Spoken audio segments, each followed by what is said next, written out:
সোমাশ্রীর অর্ধনগ্ন video এখন সবার ফোনে। ঘুমের ওষুধগুলো হাতে নিয়ে বসে আছে সোমাশ্রী, কিন্তু খাওয়ার সাহস হচ্ছে না। ফোন সাইলেন্ট করা আছে। বহু বন্ধু বান্ধবী ফোন করে জানতে চেয়েছে ভিডিওতে ওটা সত্যি সোমাশ্রী কিনা। ভিডিওটা এখন সবার ফোনে ফোনে ঘুরছে। কেউ বা খুঁটিয়ে খুঁটিয়ে দেখছে সোমাশ্রী কিনা, কিংবা মজা নিচ্ছে। চোখটা বন্ধ করে কিছুক্ষণ বসে থাকলো সোমাশ্রী। যেখানে সে এখন আছে সেটা তার ঘর নয়, নয়তো এতক্ষণ তার পোষ্য কুকুর কিংবা শখের গাছপালার পিছুটান থাকতো। কিন্তু এই ঘর তার নিজের নয়। এখানে কোনো পিছুটান নেই। পিছুটানের কথা মনে পড়তেই খেয়াল হলো ঋষভের কথা। কিছুদিন আগেই ছেলেটার ব্রেকআপ হয়েছে, তাই হয়তো একটু ডিস্টার্ব আছে। নয়তো এই সময় সোমাশ্রীকে কিছুতেই সে একলা ছাড়তো না। কত কিছু বলার ছিল ঋষভকে। একটা চিঠিতে সব লিখে গেলে ভালো হতো, কিন্তু কি দরকার এইসবের? শুধু শুধু ঋষভের উপর চাপ বাড়ত। ঘড়ির কাঁটাতে তখন রাত্রি 12টা। চারিদিকে একটু নিস্তব্ধ হয়েছে। আজ অফিসেও কলিগরা নানা কথা বলছিল সোমাশ্রীকে নিয়ে নিজেদের মধ্যে। কাল সকালে আর কোনো গুঞ্জন থাকবে না। আর কোনো কিছু ভালো লাগছে না। আজ সারাদিন একটা ঝড় বয়ে গেছে। প্রথম যখন ভিডিওটা সে দেখেছিল, ভয়ে হাত পা ঠান্ডা হয়ে গিয়েছিল তার। ভেবে পাচ্ছিল না কি করবে সে। কেউ সোমাশ্রীর কথা শোনার চেষ্টা করলো না। সবাই শুধু তাকে জাজ করতে আর ভিডিওতে মেয়েটা সত্যিই সোমাশ্রী কিনা সেটা জানতেই ব্যস্ত ছিল। এবার একটু শান্তির দরকার, এমন শান্তি যা পাহাড়ে গিয়েও পায়নি সোমাশ্রী। কত কিছু করার বাকি ছিল, কত কিছু দেখার বাকি ছিল তার জীবনে, কিন্তু এত মানুষকে সে বোঝাতে পারবে না। কোথাও পালানোর জায়গা নেই, তাই একেবারে সব কিছু থেকে চলে যেতে হবে তাকে। ফোনটা বেজে উঠল সোমাশ্রীর। স্ক্রিনে নাম ভেসে উঠল ঋষভের। কোথাও একটা আশার আলো দেখতে পেয়ে আবার সেটা হারিয়ে গেল। মনে মনে ভাবলো কি বলবে ঋষভকে। ঋষভ যদি জানতে চায় ভিডিওতে সত্যি ওটা সোমাশ্রী কিনা, সব সত্যিটা জানার পরেও ঋষভ কি ওকে বুঝবে? ভিডিওতে সত্যি তো ওটা সোমাশ্রী। ফোন না ধরার কারণে আরও কয়েকবার ফোন করলো ঋষভ। সোমাশ্রী কাঁপা কাঁপা হাতে ফোনটা রিসিভ করলো। ওই প্রান্তে কয়েক সেকেন্ড নীরবতা। তারপর ঋষভ বলল, একটু হাঁটতে বেরোবি? একা একা ভালো লাগছে না, তাছাড়া অনেক দিন তোর সাথে দেখা হয়নি। সোমাশ্রী অবাক হলো। মনে মনে ভাবলো হয়তো ঋষভ ভিডিওটা দেখেনি। তারপর বলল, কটা বাজছে দেখো, এত রাতে কে হাঁটতে বের হয়? কেন? তুই আর আমি 2 মিনিটের মধ্যে আসছি তোর বাড়ির কাছে। বাইকটা তোর বাড়িতে রেখে দুজনে হাঁটতে যাব। দাঁড়া দাঁড়া, আমি বাড়িতে নেই। আমি তোকে একটা হোটেলের ঠিকানা বলছি, সেখানে আয়। হোটেলে কি করছিস? বাড়ি থেকে বের করে দিয়েছে নাকি? হোয়াটসঅ্যাপে লোকেশন পাঠাচ্ছি, চলে আয় তাড়াতাড়ি। ফোনটা রেখে দিল সোমাশ্রী। মনে মনে ভাবলো বাড়ি থেকে বের করতে হয়নি, সে নিজেই বেরিয়ে এসেছে। এরপর তো মায়ের হাজবেন্ড বলার আরও সুযোগ পেত। সোমাশ্রীর বাবা মারা যাবার পর তার মা আবার বিয়ে করেন, কিন্তু মায়ের নতুন সংসারে সোমাশ্রী বড্ড বেমানান ছিল। কেউই সেভাবে তাকে মেনে নিতে পারেনি। বড্ড অবহেলায় বড় হয়েছে সে। ইদানিং মাও কেমন পাল্টে গেছে। সোমাশ্রী যে তাদের গলার কাটা, সেটা ভালো করে বুঝতে পেরেছে সে। 15 মিনিট পর ঋষভের আবার ফোন এলো। সোমাশ্রী অবাক হয়ে ভাবল, এই ছেলেটার এখানে আসতে 30 মিনিট সময় লাগার কথা, কিন্তু 15 মিনিটে এসে চলে এসেছে। কত স্পিরিটে চালিয়ে এসেছে। সোমাশ্রী হাতের মধ্যে থাকা ঘুমের ওষুধগুলো টেবিলে রাখলো। মনে মনে আবার ভাবল, এখনো তো সারাটা রাত পড়ে আছে। শেষ মুহূর্তটুকু না হয় ঋষভের সাথে কিছুক্ষণ কাটানো যাক। সে যে তার বেস্ট ফ্রেন্ড। হোটেল থেকে বেরিয়ে এসে রাস্তায় নামলো। কাছেই বাইকটা রেখে ঋষভ সিগারেট ধরিয়েছে। 1 মাস পর দেখা হলো দুজনের। ব্রেকআপের পর ছেলেটা একটু এলোমেলো হয়ে গেছে যেন। সব তো ঠিক ছিল নয়নার সাথে, কেন যে ওদের ব্রেকআপটা হলো? এতদিন তো সোমাশ্রীও খোঁজ নেয়নি ঋষভের। আর আজ সোমাশ্রীর খারাপ পরিস্থিতিতে ঋষভ দাঁড়িয়ে আছে ওর সামনে। কিন্তু ও কি সত্যি কিছু জানে না? দুজনের এত মিউচুয়াল ফ্রেন্ড আছে, তাদের কাছে তো নিশ্চয়ই জানতে পারার কথা। সোমাশ্রী ঋষভের কাছে যেতেই ঋষভ বলল, আর জায়গা পেলি না মরার, এত দূরে হোটেল নিতে হলো। সোমাশ্রী ঘাবড়ে গিয়ে বলল, কি বলতে চাইছিস তুই? হোটেলটা দেখেই তো ভুতুরে ভুতুরে মনে হচ্ছে। এখানে কে আসে ভাই, তাও এত দূরে? জানিস আমি কত স্পিডে এসেছি? সোমাশ্রী একটু রাগ করে বলল, কে বলেছিল আসতে তোকে? তুই ভীষণ স্বার্থপর। শুনেছিস আমার ব্রেকআপ হয়ে গেছে, তাও সান্ত্বনা দিতেও একবারও ফোন করলি না। সোমাশ্রী চুপ করে গেল। ঋষভ বলল, চল হাঁটি এদিকে একটু। দুজনেই হাঁটছে। রাস্তায় গাড়ির সংখ্যা একটু কম এদিকে। তাও যতবার গাড়ি আসছে ঋষভ সোমাশ্রীর হাতটা ধরছে, নিজের বাম পাশে সোমাশ্রীকে রেখেছে। আগেও ও এমন করত। ঋষভ বরাবরই ভীষণ কেয়ারিং, কম কথা বলে, কাজ বেশি করে। কেন যে ওদের ব্রেকআপ হলো কে জানে। দুজনেই চুপচাপ। কিছুক্ষণ পর সোমাশ্রী বলল, আজ সকালে আমার একটা ভিডিও বেরিয়েছিল। ঋষভ সাথে সাথে বলল, আমি জানি, আর এটাও জানি ভিডিওটা ফেক নয়, ওটা তুই। কিভাবে বুঝলি? ঋষভ আরও একটা সিগারেট ধরালো, তারপর বলল, ব্যাকগ্রাউন্ডটা দেখছিলাম, ওই রুমটা আমি চিনি। ওটা তোর বয়ফ্রেন্ড অনির রুম। সোমাশ্রী দাঁড়িয়ে গেল। ভীষণ কান্না পাচ্ছে এখন ওর। একমাত্র এই ছেলেটাই যে সবকিছু জানার পরেও সোমাশ্রীকে জাজ করছে না। ঋষভ বলল, দাঁড়িয়ে গেলে হবে, এখন যে অনেক কাজ।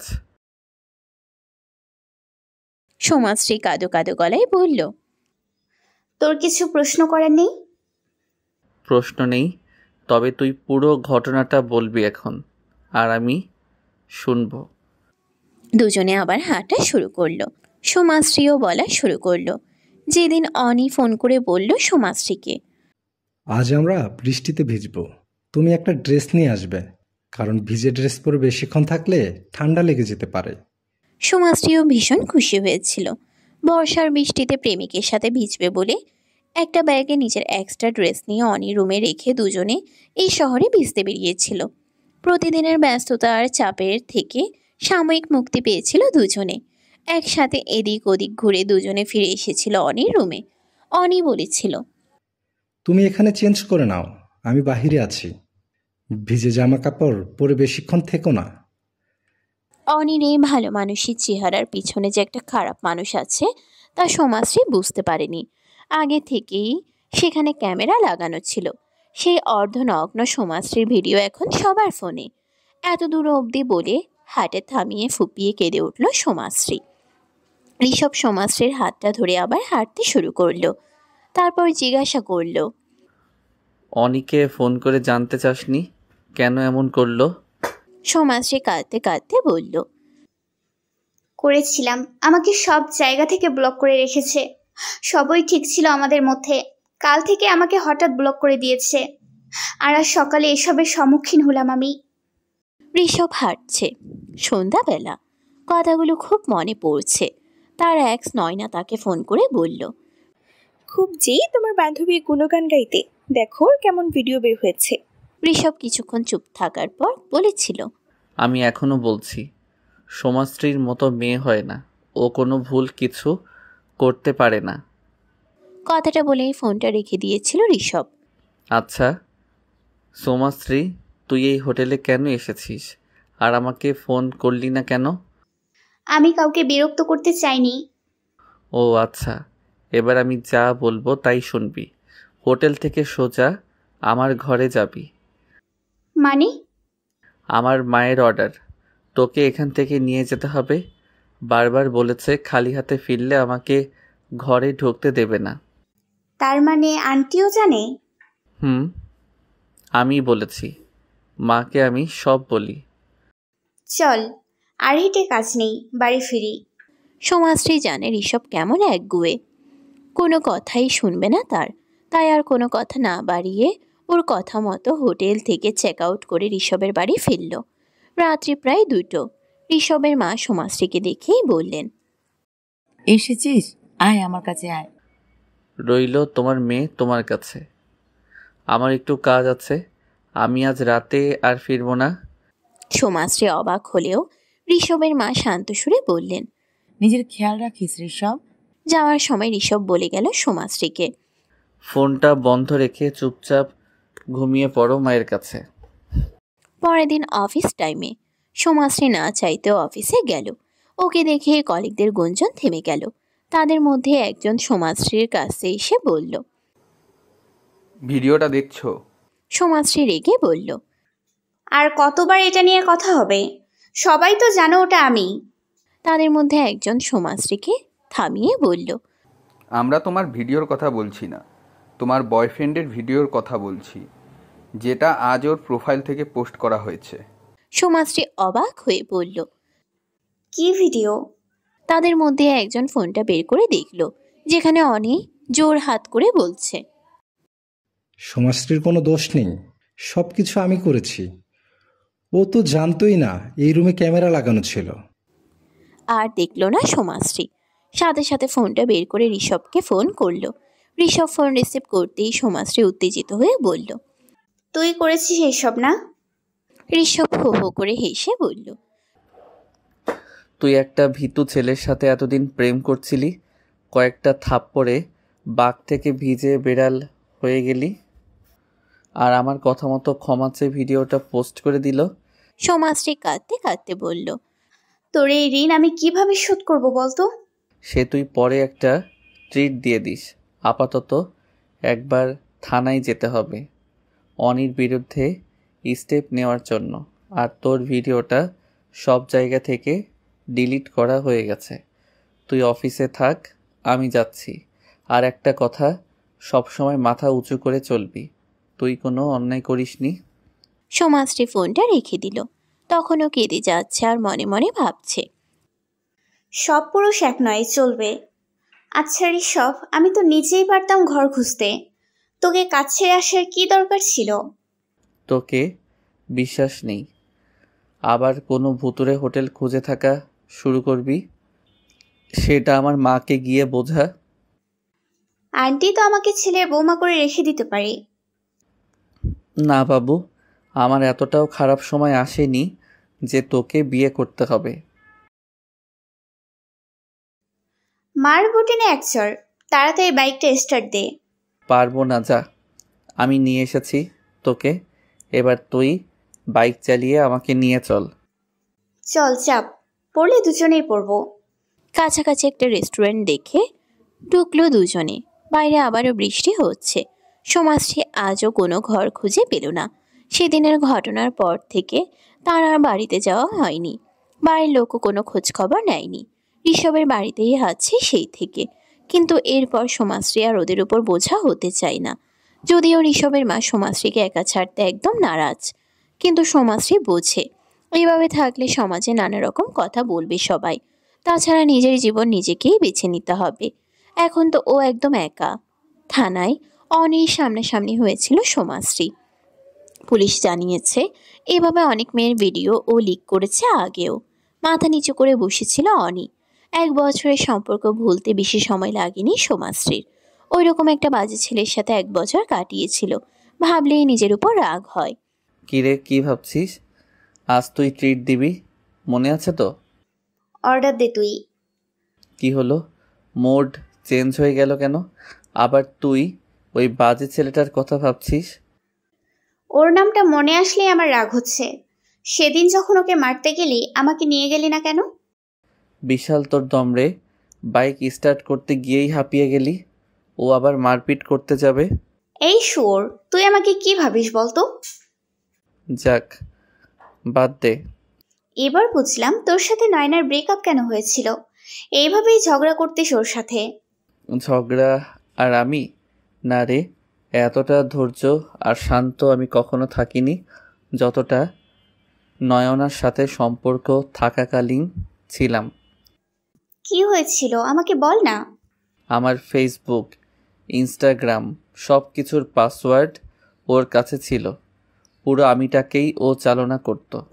আমি কার সাথে কথা বলবো না বলবো সব কিছু ও ঠিক করত। প্রথম প্রথম ভাবতাম ভালোবাসা, তাই একটু কনসার্ন আমার ব্যাপারে। দিন দিন এইগুলো বাড়তেই থাকলো। ছাড়, বাদ দে, এখন ভালো আছি। আচ্ছা আমাকে একটা সত্যি কথা বল ঋষভ, নয়না কি চাইতো না তোর আর আমার বন্ধুত্ব থাকুক? 2010 সালের ক্লাস 8 স্টুডেন্ট আর সৌমুষের কাছে আমি এখন দাঁড়িয়ে আছি। নিজেদের মধ্যে কথা থামিয়ে ঋষভ আর সোমাশ্রী মুখ তুলে তাকালো। তারপর আনন্দে আত্মহারা হয়ে গেল। ওদের সামনে এখন দাঁড়িয়ে আছেন ওদের স্কুলের অঙ্কের শিক্ষিকা। সোমাশ্রী ভীষণ খুশি হয়ে বলল, মৌমিতা ম্যাডাম আপনি? এতদিন পর দেখা হলো আমাদের। ঋষভ সাথে সাথে চেয়ার ছেড়ে উঠে দাঁড়িয়ে সমিতা ম্যাডামকে চেয়ারে বসিয়ে বলল, কেমন আছেন ম্যাডাম? এত বছর পর দেখা হওয়ার পর সকলে হারিয়ে গেল অতীতের পাতায়। উফ, স্কুল যাচ্ছিস নাকি ফ্যাশন শো করতে? এত লেট কে করে বলতো শ্রী? তোকে তো আমি আমার জন্য ওয়েট করতে বলিনি ঋষভ, তুই চলে যেতে পারিস। হ্যাঁ, দিয়ে পরে কথা শোনাবি। নে এবার তাড়াতাড়ি চল।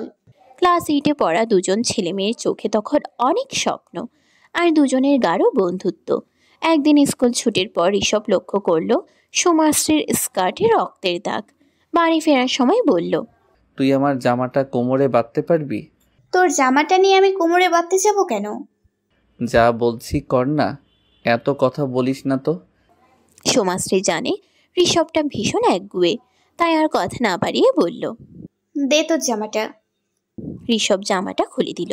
সোমাশ্রী জামার হাতাগুলো নিয়ে কোমরে বেঁধে নিল। তারপর বলল, তুই এইভাবে বাড়ি যাবি? কেন, গেঞ্জি তো পরে আছি, চলে যাব এইভাবে। তুই বাড়ি যাবি এইভাবে জামাটা কোমরে বেঁধে? দুজন হেঁটে হেঁটে স্কুল থেকে বাড়ি ফিরছে। অনেকেই কৌতূহল বশত দেখছে। বাড়ি ফিরতে ঋষভের মা বললেন, ঋষভ, তোর জামা কোথায়? সোমাশ্রীর কাছে। তোর জামা শ্রীর কাছে কেন? কি হয়েছে আমাকে বল। ঋষভ মাথা নিচু করে ধীরে ধীরে বলল, আসলে ওর স্কার্টে রক্তের দাগ লেগেছিল, ও বুঝতে পারেনি। হেঁটে হেঁটে বাড়ি ফিরি, সবাই দেখতো, তাই দিয়েছি। ঋষভের মা ঋষভকে জড়িয়ে ধরে বললেন। ঠিক করেছিস তুই? তারপর মনে মনে ভাবলেন, ছেলেকে মানুষ করতে তিনি পারছেন। একদিন স্কুলে গিয়ে শুনল মৌমিতা ম্যাডামের হাজব্যান্ড মারা গেছেন। মৌমিতা ম্যাডাম তাদের প্রিয় ম্যাডাম। দুজনেই স্কুল শেষে ছুটল ম্যাডামের বাড়ির দিকে। মৌমিতা ম্যাডাম পাথরের মতো চুপচাপ বসে আছেন, পেটে হাত দিয়ে। তিনি যখন প্রেগনেন্ট, সোমাশ্রী দূর থেকে দেখে কেঁদে উঠল। ঋষভ থামিয়ে বলল, এখন কাদার সময় নয় শ্রী, ম্যাডামকে দেখে রাখতে হবে। এরপর কেটে গেছে আরো 2 মাস। মৌমিতা ম্যাডাম স্কুল জয়েন করলেও আগের মতো তিনি আর নেই। এখন কেমন যেন চুপচাপ। আর 2 মাস পর তিনি ছুটি নেবেন ডেলিভারির জন্য। দেখে মনে হয় উনি যেন বাচ্চাটার জন্য বেঁচে আছেন। স্কুল ছুটির পর মৌমিতা ম্যাডাম ধীরে ধীরে সিঁড়ি থেকে নামছেন। ঋষভ এসে বলল, ম্যাডাম, আপনি খাতাগুলো দিন, আমি নিয়ে যাচ্ছি। ম্যাডাম আপনি আমার হাতটা ধরুন আর ধীরে ধীরে নামুন। পড়াশোনার ফাঁকে এই দুটো ছেলে মেয়ে মৌমিতা ম্যাডামের আশেপাশে থাকার চেষ্টা করত, যাতে একদম একা ফিল না করেন ম্যাডাম। তারপর সময় পার হলো, মৌমিতা ম্যাডামের ছেলে হলো। ঋষভ আর সমশ্রী দেখতে গেল। ম্যাডাম সেদিন বললেন, এই কয়েক মাস তোমরা দুজন আমার ছায়া হয়েছিলে। তোমাদের ভাইয়ের নামকরণ তোমরাই করো। ঋষভ আর সোমাশ্রী অনেক ভেবে মৌমিতা ম্যাডামের ছেলের নাম দিল দুর্নিবার। সেই দুর্নিবার এখন অনেকটা বড় হয়েছে, সে এখন নিজেই 8-এ পড়ে। মৌমিতা ম্যাডাম ছেলেকে বললেন, এই যে দুজন তোমরা নামকরণ করেছিলে, দুজনেই আমার ভীষণ ভালো স্টুডেন্ট ছিল। দুর্নিবার প্রণাম করতে গেল সোমাশ্রী আর ঋষভকে। ওরা দুজনে বাধা দিয়ে দুর্নিবারকে জড়িয়ে ধরল। মৌমিতা ম্যাডাম আর দুর্নিবার কিছুক্ষণ আগেই চলে গেছে রেস্টুরেন্ট থেকে। বৃষ্টিও থেমে গেছে। এবার দুজনকে ফিরতে হবে বাড়িতে। তবে হঠাৎ দুজনের মন ভালো লাগছে। মৌমিতা ম্যাডামকে দেখে ঋষভের ফোনটা বেজে উঠল। ফোনের ও প্রান্তে একজন বললেন, সোমাশ্রীর জন্য ঘর পাওয়া গেছে। কয়েকদিনের মধ্যেই সব গোছগাছ হয়ে গেছে। আজ সোমাশ্রী ঋষভের বাড়ি থেকে ভাড়া বাড়িতে শিফট হবে। সকাল থেকে ঋষভের মা কেঁদে যাচ্ছেন। ঋষভ ঠিক আছে, সে বরং সোমাশ্রীকে হেল্প করছে সব কিছু গুছিয়ে নিতে। নতুন ভাড়া ঘরে নিজের মতো যতটা পারা যায় সাজিয়ে নিল সোমাশ্রী, ঋষভ আর কয়েকজন বন্ধুর সাহায্যে। রাত হয়ে গেছে। রাতের খাবার ঋষভের মা দিয়ে পাঠিয়েছিলেন। সকলে মিলে সোমাশ্রীর বাড়িতেই খাবার খেলো। তারপর বন্ধুরা সোমাশ্রীকে বাই বলে বাড়ি চলে গেল। শুধু ঋষভ পিছন ফিরে আর সোমাশ্রীকে দেখল না। সোমাশ্রী ডাকতে গিয়েও থেমে গেল। এই কেমন যেন এক পিছু টান। সোমাশ্রী তো নিজের জীবনটা নিজের মতো করে গোছাতে চেয়েছিল, তাহলে কেন এত কষ্ট হচ্ছে? এরকম সময় প্রতিদিন ঋষভের মা সোমাশ্রীকে নিজের হাতে খাইয়ে দিতেন। আন্টির জন্য কষ্ট হচ্ছে সোমাশ্রীর। আর ঋষভ, সে তো বাই বলেও গেল না। রাত্রি 12টা, কিছুতেই ঘুম আসছে না সোমাশ্রীর। কাল আবার অফিস আছে। বারবার ঋষভকে ফোন করতে গিয়েও করেনি। আর বিরক্ত করা ঠিক হবে না। এই 1 মাসে ছেলেটা ওকে অনেক সাহায্য করেছে, তা জীবনে সে ভুলবে না। আরও কয়েকবার এপাশ ওপাশ করার পরও ঘুম এলো না। হঠাৎ ফোনটা বেজে উঠল। স্ক্রিনে ঋষভের নামটা দেখেই ঠোঁটের কোণায় হাসি ফুটে উঠল সোমাশ্রীর। ফোনটা রিসিভ করতেই ঋষভ বলল, পেঁচার মতো জেগে আছিস এখনো? তুইও তো ঘুমাসনি। রাস্তার মাঝে কোথায় বেড পাবো বল? রাস্তার মাঝে? কোথায় আছিস তুই? বেলকনিতে আয়। মানে তুই আমার ঘরের সামনে আছিস? ফোনটা হাতে নিয়ে সোমাশ্রী ছুটে ব্যালকনিতে গেল। দেখল রাস্তার ওই পাশে গাছের তলায় বাইকে বসে আছে ঋষভ। সোমাশ্রী ফোনেই বলল, তুই বাড়ি যাসনি? এই তো যাবো এবার। একটু ফোনটা ধর, আমি একটা সিগারেট ধরিয়ে নেই। ঋষভ, বল। সকাল থেকে অনেক সিগারেট হয়েছে, আর নয় প্লিজ, রাত হয়েছে। এই প্রথম ঋষভ কারোর কথা শুনল। সিগারেটটা বের করে আবার রেখে দিল। তারপর ফোনেতেই আবার সোমাশ্রীকে বলল, যা এবার ঘুমিয়ে পড়। তোর ড্রেসিং টেবিলের কাছে তোর পছন্দের চকলেট রাখা আছে, খেয়ে নিস। তবে এত রাতে নয়, কাল দেখা হবে আমাদের। ঋষভ চলে গেল। সোমাশ্রী ঘরে এসে ড্রেসিং টেবিলে রাখা চকলেট দেখে খুশি হলো। তারপর আয়নায় নিজেকে দেখল। মনে হলো অনেক ভালো, অনেক সুখ আর আনন্দ তাকে ছুঁয়েছে। তারপর চোখ বন্ধ করে ঘুমিয়ে পড়ল। জানিস ঋষভ, আমার মনে হচ্ছে কেউ যেন আমাকে ফলো করছে। ও আমার বিশ্ব সুন্দরী রে, খেয়ে দে, মানুষের কাজ নেই, তোকে ফলো করবে। সিরিয়াসলি, আমার সবসময় মনে হয়। একা থেকে থেকে তোর মাথাটা গেছে। কেন যে তোকে বলি সব কথা, জানতাম তুই বিশ্বাস করবি না, তাও বলতে গেলাম তোকে। হয়েছে হয়েছে, কিছু অর্ডার দে, খিদে পেয়েছে। গিলে নে আজ আমার টাকায়, কাল থেকে আর দেখা করব না তোর সাথে। উফ, বাঁচালি। এই অফিস থেকে ফিরে তোর বকবক শোনা থেকে রেহাই পাবো। আচ্ছা ঠিক আছে, এতই যখন জ্বালা আমাকে নিয়ে থাক তুই, আমি চলে যাচ্ছি। সোমাশ্রী রাগ করে বেরিয়ে গেল। ঋষভ একবারও তাকালো না। সোমাশ্রী ভেবেছিল হয়তো আটকাবে ঋষভ, কিন্তু তা হলো না। কেন এত ওর উপর অধিকার সৃষ্টি হয়েছে? ওদের তো সেই ছোটবেলা থেকে বন্ধুত্ব। বন্ধুত্বের দায়িত্ব, কর্তব্য, সাহায্য করা, এই সকল জিনিসের থেকেও এখন অধিকারটা এত জোরালো হয়েছে কেন? কেন কিছু করার আগে ঋষভকে জানানো, কোথাও যাওয়ার আগেও জানিয়ে যাওয়া, সারাদিনে একে অপরকে কতবার ফোন করা, এসব তো আগেও ছিল, খুবই সাধারণ ব্যাপার। এখন কেমন যেন একটু বদলে গেছে সব। বাড়ি পৌঁছে আগে একটা ফোন করে জানালো, যেন ওই প্রান্তের মানুষটা তার অপেক্ষাতেই থাকে। বাইরে বেরিয়ে এসেও শান্তি নেই। বৃষ্টি হচ্ছে, ছাতা নিয়ে আসেনি সোমাশ্রী। যাওয়ার জন্য গাড়ি পেয়ে যেত যদিও, কিন্তু মেজাজটা খারাপ হয়ে গেছে। ঋষভ একবারও ডাকলো না অবধি। রাগ করে কিছুক্ষণ বৃষ্টির মধ্যেই দাঁড়িয়ে রইল। কানের কাছে ফিসফিস করে শুনতে পেল, চল মোহনদার দোকানে চা খেয়ে আসি। কথাটা শুনেই সোমাশ্রীর সব রাগ উধাও। ঠোঁটের কোণে হাসি ফুটে উঠল। সাথে সাথে ঋষভের দিকে ঘুরে বলল, চল চল, বৃষ্টিতে ভিজে মাটি ভারে চা, উফ দারুণ জমবে। বাইক ছুটে চলেছে। বৃষ্টিতে ভিজছে ঋষভ আর সোমাশ্রী। মাঝে মধ্যে সোমাশ্রী তার রুমালে করে ঋষভের মুখ মুছে দিচ্ছে। ঋষভের মনে হচ্ছে ঠিক যেন মায়ের মতন। স্কুল থেকে বৃষ্টিতে ভিজে বাড়ি ফিরলে মা এভাবেই মাথা আর মুখ মুছিয়ে দিত। মোহনদার চায়ের দোকানে এসে দাঁড়ালো দুজনে। আগে এই দোকানে কতবার এসেছিল ওরা। গত 1 বছর আসা হয়নি সোমাশ্রীর। অনির সাথে এতটাই ব্যস্ত হয়ে পড়েছিল যে ঋষভের সাথে কথা প্রায় হতোই না। চায়ের দোকানে মোহনদা দুজনকে আবার একসাথে দেখে খুশি হয়ে বললেন, অনেকদিন পর দুজনে একসাথে যে। দিদিমণি তো ভুলেই গিয়েছিল আমার দোকান। এতদিন পর দুজনকে একসাথে দেখে ভালো লাগছে। ঋষভ মোহনদাকে থামিয়ে বলল, দাদা, তোমার মেয়ে কেমন আছে? তোমাদের আশীর্বাদে এখন ভালো আছে। সেদিন যদি তুমি আমার উপকার না করতে, আজ বোধহয় আর বাবা রাগ শুনতে পেতাম না।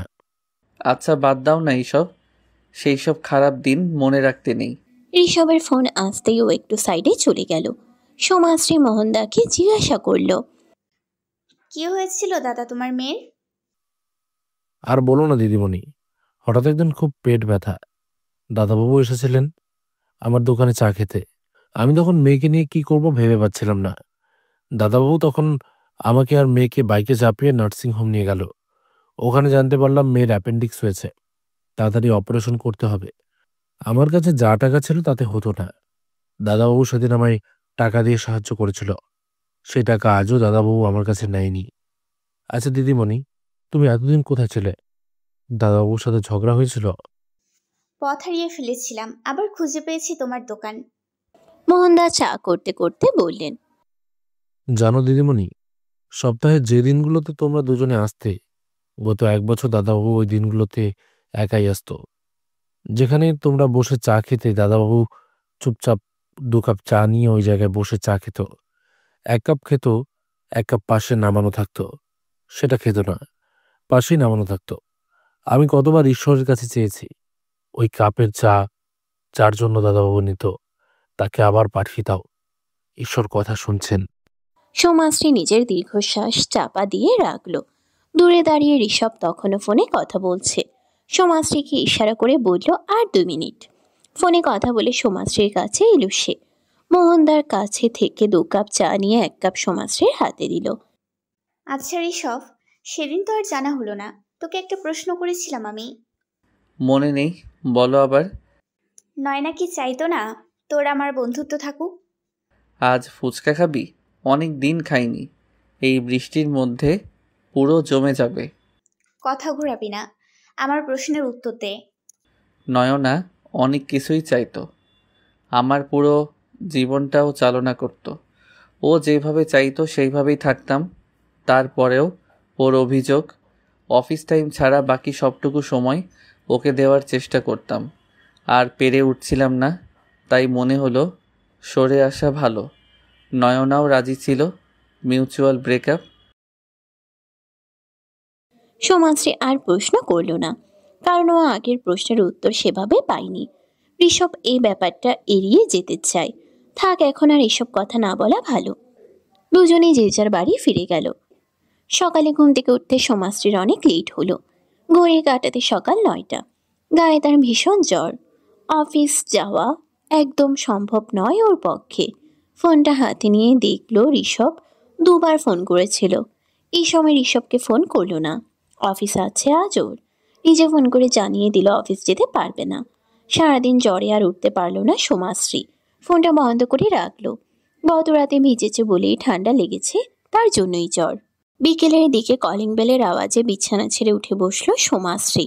সারাদিন সেভাবে কিছু খাওয়া হয়নি। শরীরটা জ্বরে দুর্বল হয়ে গেছে, কিন্তু তার মন জানে দরজার ওই পাশে এখন কে আছে। দরজাটা খুলতেই নানা রকম প্রশ্ন আর বকা খেয়ে এলো। তোর কোনো সেন্স নেই? ফোনটা বন্ধ করে রেখেছিস কেন? মরে গেছিলি নাকি? আমি কতবার ফোন করেছি জানিস? তাড়াতাড়ি রেডি হয়ে নে, চল ডাক্তারের কাছে যাব। সোমাশ্রী অবাক হয়ে বলল, তুই কি করে জানলি আমার শরীর খারাপ? ঋষভ তখন সোমাশ্রীর কপালে ছুঁয়ে উষ্ণতা মাপছে।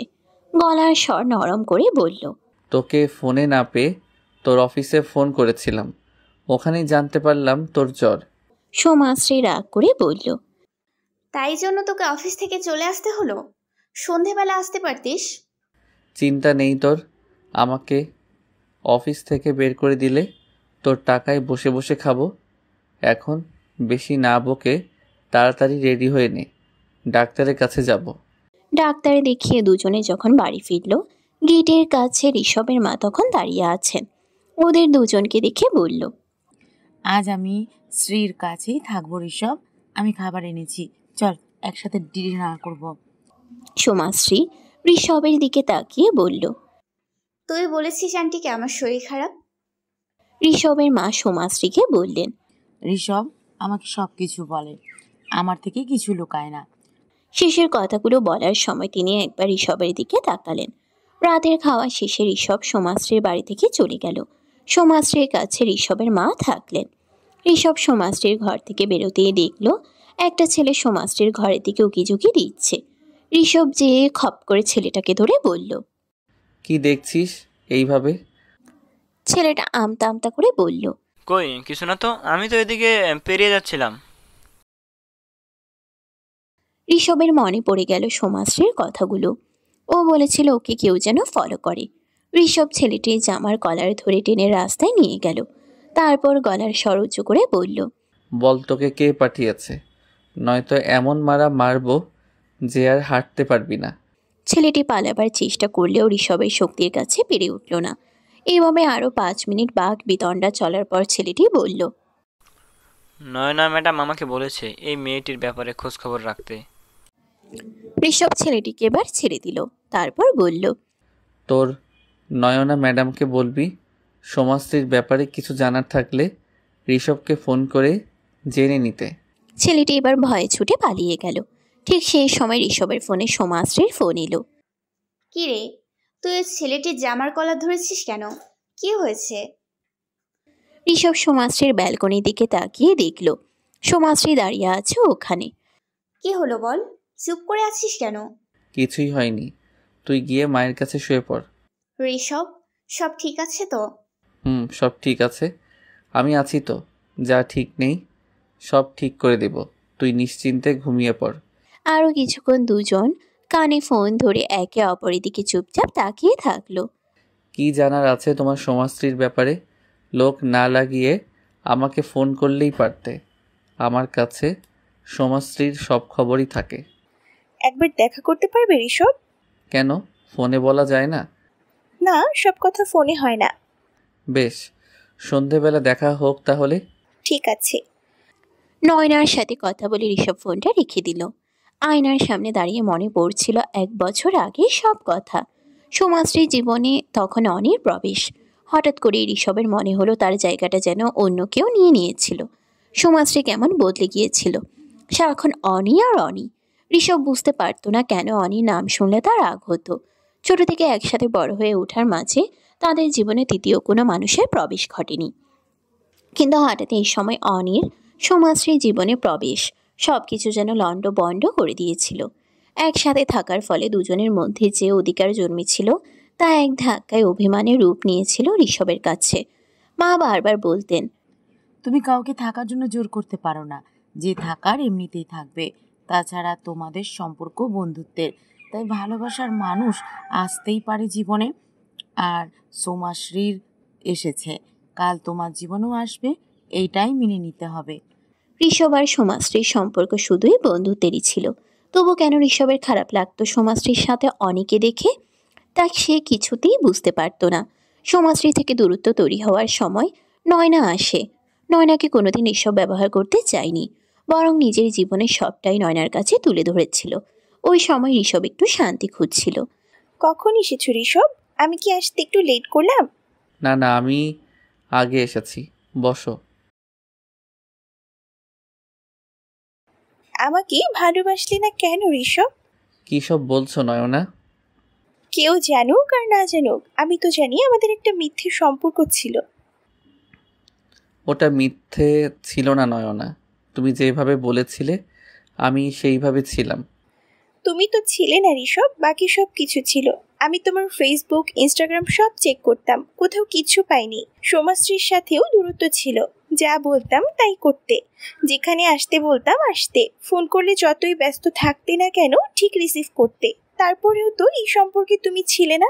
দেখো নয়না, আমি তোমাকে সবটা বলেছিলাম। আমি সময় চেয়েছিলাম, কাউকে ভুলতে গিয়ে কাউকে ব্যবহার করতে চাইনি। তুমি অধিকারকে সামনে রেখেছিলে, আমি তো সবই শুনতাম তোমার কথা। আমার সবসময় মনে হতো তুমি দূরে চলে যাবে। আমি জানতাম তুমি আমাকে ভালোবাসতে না, তবে তুমি যেভাবে আমাকে সম্মান করতে তা আমি কারোর কাছে পাইনি। এমনকি তুমি সোমাশ্রীর ব্যাপারেও কোনোদিন খারাপ কিছু বলনি। তোমার মতো ছেলেকে ভালো না বেশি থাকা যায় বলো? ঋষভ নয়নার হাত দুটো ধরে বলল, আমি তোমাকে কষ্ট দিতে চাইনি নয়না, আমি তোমাকে কোনো দিন ভালোবাসতে পারিনি ঠিকই, তবে তুমি আমার অনেক কাছের একজন মানুষ ছিলে। আমি সময় চেয়েছিলাম, তুমি সময় দাওনি, তুমি ছেড়ে চলে গেলে। নয়নার ঠোঁটের কোণে মিথ্যে হাসি নিয়ে এসে বলল, সবাই ভাবলো আমাদের ব্রেকআপ হয়ে গেছে, কিন্তু আমাদের আদৌ কোনো সম্পর্কই শুরু হয়নি। এবার বলো, সোমাশ্রীর ব্যাপারে কি জানার আছে? তেমন কিছুই না, আমি শুধু সোমাশ্রীর ব্যাপারে একটু খোঁজ খবর নিচ্ছিলাম। ওর জীবনে যদি তুমি ছাড়া আর অন্য কেউ আসে, তাহলে আমি ওকে ছেড়ে কথা বলবো না। আমি আর তোমাকে কষ্ট পেতে দেব না। আমরা আজীবন বন্ধু থাকবো। তোর এসব তুমি তোমার যে কোনো সমস্যায় তার প্রমাণ পেয়ে যাবে। আর আমাকে বোঝার জন্য থ্যাংক ইউ। আমি আবারও বলছি নয়না, আমিও তোমার সাথে সম্পর্কে জড়াতে পারতাম, কিন্তু আমি তোমাকে ব্যবহার করতে চাইনি। তবুও তুমি আমার জন্য যা করেছো তা আমি জীবনে ভুলবো না। তবে কি জানো সোমাশ্রী, তোমাকে আর আমাকে দেখে কোনো দিনই জেলাস ফিল করেনি। ও আমাকে কোনো দিনই ভালোবাসেনি, শুধুমাত্র ভালো বন্ধু ভাবে। আরও কিছুক্ষণ দুজনের কথা চলল। এর মাঝে বারবার ঘুরে দেখছিল ঋষভ। নয়না বলল, কোথাও যাওয়ার আছে তোমার? না না, সোমাশ্রী আসবে এখানে, তাই দেখছি এত লেট তো করে না। ও তাহলে আমি যাই এবার। না না, ও আসুক, তোমার সাথে কথা বললে ওর ভালো লাগবে। ঋষভের ফোনে সোমাশ্রীর ফোন এলো। রিসিভ করতেই সোমাশ্রী বলল, সরি ঋষভ, আমি যেতে পারছি না। অফিস থেকে সোজা বাড়ি ফিরেছি, অনেক কাজ আছে। আমাকে এবার সেইগুলো নিয়ে বসতে হবে। তুই এখন আর ফোন করিস না, আর তুই ওয়েটও করিস না। চল বাই। ফোনটা রেখে দিল সোমাশ্রী। ঋষভ বেশ অবাকই হলো, একটা কথাও বলতে দিল না তাকে। রাত্রি 10টা। ঋষভ সোমাশ্রীর বাড়ির সামনে এসে ফোন করলো, বাট সোমাশ্রীর ফোন সুইচ অফ। 10টা থেকে 12টা অবধি পার হলো। বারবার ফোন করে গেল, কিন্তু ফোন বন্ধ করা আছে। যেহেতু সোমাশ্রী এখন ভাড়া বাড়িতে থাকে, তাই হঠাৎ এত রাতে যাওয়া ঠিক নয় ঋষভের। আবার সিগারেট ধরাতে গিয়ে দেখল সিগারেট শেষ। ব্যালকনির দিকে এক দৃষ্টিতে তাকিয়ে থাকলো ঋষভ। আরও কিছুক্ষণ সময় পার হলো, তারপর সেখান থেকে সে চলে গেল। সোমাশ্রী এতক্ষণ রুমের লাইট অফ করে জানালা দিয়ে সবটাই দেখছিল। ঋষভ চলে যেতেই ব্যাগপত্র গুছিয়ে নিল। কাল সকালে ওর ফ্লাইট মুম্বাইয়ের। ঋষভ সারাদিন আর ফোনে সোমাশ্রীকে না পেয়ে অফিসে চলে গেল তার। সেখানে জানতে পারলো আজ সকালের ফ্লাইটে মুম্বাই চলে গেছে সে। অফিসের একটা নতুন নাম্বার ও এখন ইউজ করবে এই কয়দিন, 10 দিন পর ফিরবে। ঋষভ নতুন নাম্বারটা চাইলে অফিস থেকে জানানো হলো সোমাশ্রী কাউকে নাম্বারটা দিতে বারণ করেছে। রাত্রি এখন অনেক। ঋষভের ঘরে লাইট অফ করা। বারবার ভেবে যাচ্ছে কেন এমন করলো সোমাশ্রী। যে মেয়েটা ওকে কোনো কাজ করার আগে সব বলে। সে মুম্বাই গেল 10 দিনের জন্য, অথচ একবারও বলল না। এমনকি নিজের ফোনের নাম্বার বন্ধ রেখে অন্য নাম্বার ইউজ করছে, সেটাও অবধি দিল না। এত কাজের চাপ যে একবারও নিজে থেকে ফোনও করতে পারলো না। কিছু কি হয়েছে ওর? কিছু কি লুকোচ্ছে তার কাছ থেকে? এমন অবুঝের মতো কাজ তো সোমাশ্রী করে না। ঋষভের মা ঘরে ঢুকে ঋষভের মাথায় হাত রাখতেই ঋষভ মায়ের কোলে মুখ লুকালো, হয়তো চোখের জল। মা বললেন, ধৈর্য ধরো, এখন এখন তোর করার কিছু নেই। সোমাশ্রী আসলে আমি নিজে কথা বলবো, তুই ভেঙে পড়িস না। 10টা দিন যে এত দীর্ঘ একটা সময় হতে পারে তা জানা ছিল না ঋষভের। অবশেষে 10 দিন পার হলো। এর মাঝে বেশ কয়েকবার সোমাশ্রীর অফিসে গিয়ে খোঁজ নিয়ে এসেছে। সেভাবে কোনো খোঁজ না পেলেও সোমাশ্রী ভালো আছে, সেটুকু জানতে পেরেছে। আজও অফিসে যেতেই সোমাশ্রীর এক কলিগের কাছে শুনল সোমাশ্রী মুম্বাই থেকে ফিরেছে, কয়েকদিন ছুটি নিয়েছে। ঋষভ নিজের সব কাজ ফেলে ছুটে গেল সোমাশ্রীর বাড়িতে, যেখানে সে ভাড়া থাকতো। কিন্তু সেখানে গিয়ে জানতে পারলো সোমাশ্রী ঘর ছেড়ে দিয়েছে। সে নাকি নিজের বাড়িতে ফিরে গেছে। ঋষভের মাথা কাজ করছে না, মেয়েটা কি করছে, কি চাইছে। এত কিছু হয়ে গেল, অথচ একবারও তাকে জানানোর প্রয়োজন মনে করলো না। এবার ভীষণ রাগ হচ্ছে তার। সেখান থেকে সোজা সোমাশ্রীর বাড়ি গেল। দরজায় কলিং বেল বাজতেই সোমাশ্রীর মা দরজা খুললেন। এতদিনে তোর সময় হলো, আয় ঘরে আয়। ওনার হাজব্যান্ড মানে সোমাশ্রীর সৎ বাবারও ব্যবহার দেখে অবাক। সবাই কত সুন্দর করে কথা বলছে। ঋষভ এবার বলল, সোমাশ্রী কোথায়? ওর রুমেই আছে, যা গিয়ে দেখা কর। এবার তো সে অন্যের ঘরে যাবে। ঋষভ এগিয়ে গিয়ে আবার থমকে দাঁড়ালো, তারপর বলল, অন্য ঘরে যাবে মানে? অন্যের ঘর মানে শ্বশুর বাড়ি। এবার তো বিয়ের বয়স হয়েছে, তোর কাকু আর আমি মিলে ছেলে দেখেছি। সোমাশ্রীরও মত আছে। সোমাশ্রীর রুমের দিকে যেতে আর পা চলছিল না ঋষভের। মনে হাজারটা প্রশ্ন নিয়ে এগিয়ে গেল সোমাশ্রীর রুমের দিকে। ঋষভকে দেখে সোমাশ্রী বলল, ও সরি রে, মুম্বাই যেতে হয়েছিল অফিসের কাজের জন্য, তোকে বলে যেতে পারিনি। আর ওখানে অফিসের নাম্বার ইউজ করেছিলাম, যেটা তোকে দেয়া হয়নি। আমিও ফোন করার সময় পাইনি তোকে। তারপর বল, কেমন আছিস? তুই বিয়ে করছিস? সোমাশ্রী কিছুক্ষণ চুপ করে থাকার পর বলল, মায়ের কাছে শুনেছিস তাহলে? হ্যাঁ, বিয়ে করছি আমি। নাটক বন্ধ কর এবার। কি হয়েছে আমাকে সব বল। কি হবে, সব ঠিকই আছে। কাকে বিয়ে করছিস? মার বাবার পছন্দের ছেলেকে। না, তুই বিয়ে করবি না। এই মানুষগুলো তোর ব্যাপারে কবে ভালো ভেবেছে? এটাও নিশ্চয়ই কোনো চাল তাদের। আমার সাথে এত ভালো করে কথা কোনো দিন তারা বলেননি। আজ ব্যবহার হঠাৎ করে এত সুন্দর হয়ে গেল কি করে? মা বাবা আমার ভালোর কথা ভেবেই ঠিক করেছে সব। আমি এত সব শুনতে চাই না। তুই এখনই আমার সাথে এই বাড়ি থেকে আমার বাড়ি যাবি। কেন যাব? আমি বলছি তাই যাবি। তোর কথা শুনতে আমি বাধ্য নই। আমি নিজের ভালো নিজে ভাবতে পারি। আমার অনেক হেল্প করেছিস, তার জন্য আমি কৃতজ্ঞ থাকবো। কিন্তু আমার ব্যাপারে আর তোকে ভাবতে হবে না।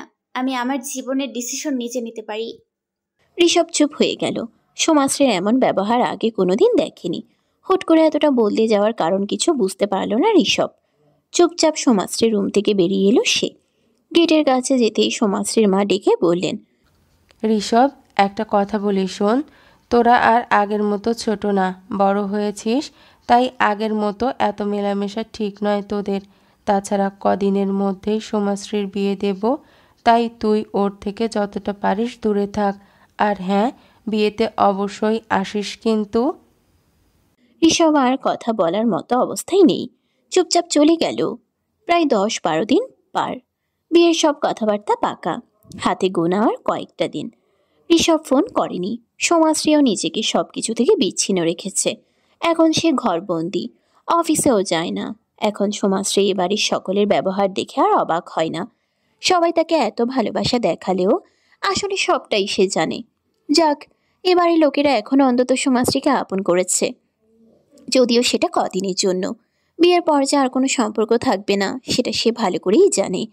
ফোনে এখন আর ফোন আসে না, সারাদিন চ্যাটিং হয় না। ঋষভ ভালো থাকুক। অনেক জ্বালিয়েছে সে ছেলেটাকে, কিন্তু সেদিন ওইভাবে বলার পর সোমাশ্রীর ভীষণ কান্না পেয়েছিল। কঠোর তো হতেই হবে। ঋষভ ওর জন্য কী করতে পারে তা ওর ভালো করেই জানা আছে। ফোনের স্ক্রিনে ভেসে উঠল নয়নার নাম। ফোনটা রিসিভ করবে কিনা ভাবতে ভাবতে ডিসকানেক্ট হয়ে গেল। মেঘ এসেছে, চারিদিক অন্ধকার। বিকেলবেলায় এমন মেঘ দেখলে সোমাশ্রীর বিষণ্ণতা আরও বাড়ে। ঋষভকে খোঁজে, ইচ্ছে করে জোর করে আটকে রেখে বলতে, আমরা এত অবুঝ কেন? কেন আমাকে আটকে রাখলি না? কলেজের দিনগুলো খুব মনে পড়ে তার। একসাথে স্কুলের গণ্ডি পার করে যখন কলেজে উঠল, তখন দুজনের পথ একটু আলাদা হলো। বাড়ির লোকের কথা মতো সোমাশ্রী ভর্তি হয়েছিল উইমেন্স কলেজে। ঋষভ বাড়ি ফেরার সময় কলেজ থেকে একটু দূরে অপেক্ষা করত। সোমাশ্রীকে দেখতে পেয়ে হাত নাড়ালে সোমাশ্রী ছুটে যেত ওর দিকে। বন্ধুরা কতবার এই নিয়ে ঠাট্টা তামাশা করেছে, অথচ সোমাশ্রী তখন ঋষভকে বন্ধু ছাড়া আর কিছুই মনে হয়নি। তাহলে এখন কেন কষ্ট হচ্ছে? নয়নার কথা আবার মনে পড়তেই দেখলো আবার ফোন করেছে সে। এবার ফোনটা রিসিভ করে বলল, হ্যাঁ নয়না, বলো। দেখা করতে চাই তোমার সাথে। কেন, কি হয়েছে? দরকার ছিল। সব কথা তো ফোনে হয় না। তাছাড়া তুমি আমার ঋষভকে কেড়ে নিয়েছো আমার থেকে। তোমার সাথে সামনাসামনি আমার একটু বোঝাপড়া আছে। তুমি কি বলছো নয়না? আমি কেন কেড়ে নেব ঋষভকে তোমার থেকে? তোমাদের যখন ব্রেকআপ হয় তখন তো আমার সাথে ঋষভের যোগাযোগও ছিল না। হ্যাঁ, এটা ঠিক, আমাদের বন্ধুত্ব বরাবর ছিল। সেটা কথা হোক বা না হোক, আমার খারাপ সময়ে আমি সব সময় পাশে পেয়েছি ওকে। তাহলে আজ কেন এত স্বার্থপর হলে? মানে কি বলতে চাও তুমি? দেখা করো, বাকি কথা তখনই হবে। ঠিক আছে, আমার বাড়ির ঠিকানা দিচ্ছি, তুমি এসো। আমার বাড়ি থেকে বেরোতে ইচ্ছে করছে না। 1 ঘন্টার মধ্যে নয়না উপস্থিত হলো সোমাশ্রীর বাড়িতে। সোমাশ্রীর মা কফি দিয়ে চলে গেছেন। দুজনের মধ্যে কিছুক্ষণ নীরবতা। নয়না সেই নীরবতা ভেঙে বলল, নিজের কি হাল করেছো সোমাশ্রী? কদিন শরীরটা ভালো নেই, তাই এমন লাগছে। আর মন মন ভালো আছে তো? হ্যাঁ, ভালো থাকতেই হবে, সামনেই বিয়ে। কেনাকাটা হয়ে গেছে? না, চলছে। তুমি তখন ফোনে আমায় কি বললে? আমি ঋষভকে তোমার থেকে কেড়ে নিয়েছি? একটু ভুল বলেছি, তুমি কেড়ে নাওনি, তুমি তো ঋষভকে আমায় কোনোদিন দাওইনি। মানে কি বলতে চাও তুমি? তোমরা জানতে ঋষভ আর আমার মধ্যে একটা সম্পর্ক আছে, সেটা একদম ভুল। এটা ঠিক যে আমি ওকে ভালোবেসে ফেলেছিলাম, কিন্তু পাইনি। নয়না, আমাকে ঠিক করে বলো তুমি কি বলতে চাইছো। তোমার আর অনির যখন সম্পর্ক শুরু হয় তখন ঋষভ প্রচন্ড একা হয়ে যায়। ও আমাকে সব বলেছিল। আমি একটা ভাঙাচোরা মানুষকে ভালোবাসতে চেয়েছিলাম, জানো। ও আমাকে সব দিয়েছিল, সম্মান, সময়, যত্ন, কিন্তু ও নিজেকে আমাকে কোনো দিন দিতে পারেনি। আমি যা বলতাম ও করতো। একটা সময় মনে হলো আমার হাতের পুতুল শুধুমাত্র, আমি যেভাবে নাচাবো সেভাবে নাচবে। কিন্তু আমি তো ওকে চেয়েছিলাম মানুষ, ঋষভকে চেয়েছিলাম পুতুল না। তখন ভেবে দেখলাম ও সব কিছু তো তুমিই রেখে দিয়েছ। দেখো নয়না, আমি চাই না আমার জন্য তোমাদের কোনো অশান্তি হোক, তাই আমি সরে এসেছি। সেদিন তুমি রেস্টুরেন্টে এসেছিলে, আমি তোমাকে দেখেছিলাম। ঋষভ যখন আমার হাতটা ধরেছিল তখন দূর থেকে তোমার চোখে জ্বলন আমি দেখেছিলাম। আমার ভালো লাগছিল, তোমাকে জেলাস ফিল করানোর জন্য নয়। তুমি ঋষভকে এর থেকেও বেশি কষ্ট দিয়েছিলে, তাই তোমাকে জ্বলতে দেখে আমার ভালো লাগছিল। আজ এইসব কথার কি কোনো মানে হয়? ঋষভ ভালো নেই, ও নিজেকে একদম গুটিয়ে নিয়েছে সব কিছু থেকে। ও এতটা কষ্ট পাওয়ার মতো কিছু করেনি। সবার উপকার করে, আপদে বিপদে ওকে আগে পাওয়া যায়, সবার কথা ভাবেও। তাই বলছি ওর জীবনে তুমি ফিরে যাও। তুমি আছো তো? থাকতেই তো চেয়েছিলাম, কিন্তু ওই জায়গাটা শুধু তোমার। সেদিনও আমার হাতটা ধরে এটাই বলেছিল যে ও আমার বন্ধু হয়ে থাকবে, আমার কোনো সমস্যায় ওকে আগে পাবো আমি। ব্যাস এতটুকুই। আর এই হাতটা ধরা দেখি তুমি কত কি ভেবে নিলে, যে এতগুলো মাস আমার কাছে ছিল তাকে আমি পেলাম না, আর ওইটুক সময় আমি পেয়ে যাব তাকে। যাক, জানতে তো পারলাম তোমার মনেও এসবের জন্য অনুভূতি তৈরি হয়েছে। আর দেরি করো না, ছেলেটা তোমার ফোনের অপেক্ষায় আছে। তার হয় না নয়না, সামনে আমার বিয়ে। এখনো দেরি হয়নি, সময় আছে। এমনকি তুমি বিয়ের মণ্ডপ থেকেও যদি ঋষভকে ফোন করো তাহলে সে এসে তোমাকে নিয়ে যাবে। আমাকে বিয়েটা করতেই হবে। কেন? কে তোমাকে এত চাপ দিচ্ছে? তুমি আমাকে সবটা বলো। অনেক কারণ আছে। একটা অন্তত বলো, বাকিটা আমি বুঝে যাব। আমার মায়ের জন্য। তোমার বিয়ে হলে মায়ের কি লাভ হবে? আমার বাবা যখন অসুস্থ ছিল তখনই একটা উইল করেছিল, তাতে লেখা ছিল আমার বিয়ে না হওয়া অবধি সব সম্পত্তির মালিক আমি থাকবো। আমার বিয়ের পর সম্পত্তি 2 ভাগ হবে, 1 ভাগ আমার, 1 ভাগ আমার মায়ের। ও, এবার বুঝলাম। বাড়ি থেকে চায় আমার বিয়েটা হয়ে যাক তাড়াতাড়ি। আমার মায়ের এই পক্ষের হাজবেন্ড, তিনি আমাকে কোনোদিনই আপন করতে পারেনি, কিন্তু এখন তিনি চান আমার বিয়েটা হয়ে যাক। বোকা দেখেছি, তোমার মতো এতটা বোকাও দেখিনি। নিজের সর্বনাশ নিজে ডেকে আনছো। তুমি কি মনে করো তোমার বিয়ের পর ওনারা তোমাকে এতটা প্যাম্পার করবেন? এখন সম্পত্তির জন্য এতটা ভালোবাসা উতলে উঠছে। প্লিজ সমাজটি এমন করো না, নিজেও কষ্ট পাচ্ছ আর এসবকেও দিচ্ছ। তুমি ঋষভকে কিছু বলবে না প্লিজ, আমি নিরুপায়। আমি আর ওর ওপর বোঝা হতে চাই না। এখন এই বিয়েটা না হলে আমার বাড়ির লোক ওকে অপমান করবে, যেটা আমি একদমই চাই না। প্লিজ নয়না, এইটুকু কথা আমার রাখো। নয়না অনেক আগে থেকেই সমাজের বাড়ি থেকে বেরিয়ে এসেছে। ঋষভকে সবটা জানাতেই হবে। ওদের মধ্যে আর কোনো ভুল বোঝাবুঝি না থাকাই ভালো। ফোনটা বের করে ঋষভকে ফোন করতেই ঋষভ ফোনটা রিসিভ করলো। নয়না বলল, ফোনটা হাতেই ছিল নাকি? একবার রিং হতেই রিসিভ হলো। সিগারেটটা অ্যাস্ট্রেতে ফেলে ঋষভ বলল, হ্যাঁ, বাড়িতে আছি তো, তাই ফোন ঘেটে সময় পার করছি। কেন, অফিসে যাওনি? না, শরীরটা ভালো নেই, তাই আজ আর যাইনি।